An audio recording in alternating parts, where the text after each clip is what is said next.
So my name is Jenna Adler, and I'm a clinician at the Kovler Center Child Trauma Program. We're a new program at the Marjorie Kovler Center. The Marjorie Kovler Center has been around in the Chicago area for about 30 years now, working with survivors of international torture. And the KCCTP, the Child Trauma Program, is about 1 year old and works specifically with youth between 6 and 21 years old who've experienced trauma, either in their home countries or along their migration journeys. And we provide case management services, as well as both individual and group therapies. One of our biggest initial challenges especially was families not having access to reliable internet and also not having access to the devices that they would need to be able to do telehealth, not having access to computers or phones or iPads, and often not necessarily knowing how to use them. It was a challenge sometimes with getting Zoom up and running or getting certain servers up and running for them to be able to type in passwords and things like that. Second challenge we also had was the lack of privacy. A lot of our families are doubled up, which means that they live with other families within one home. Often our kids might share rooms with their parents or with others. And so it was really hard to have the privacy that we take for granted in the office setting. Our first activity was really a lot of case management. The whole team was really all hands on board with helping to advocate to get families devices, and the Chicago Public Schools have actually been great about that, where they were able to give devices to many families who didn't have any computer or phone at home.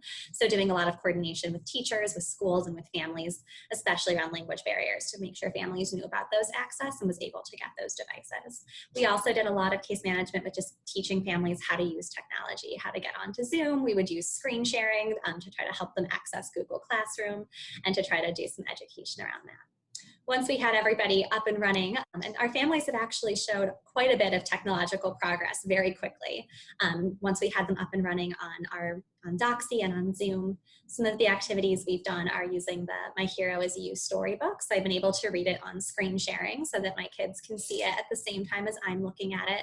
And we've been able to use that to discuss what the coronavirus is, how they can stay safe, and especially for all my kids who are really into Spider-Man and Superman and all the heroes, kind of thinking about how they can be heroes too. And actually, the My Hero Is You book inspired in one of the groups that I'm running to write our own zine or our own book, with it being advice geared from immigrant and refugee youth to other newly arrived youth, and a separate zine to the staff who work with them. So those have been kind of ways that we've gotten creative.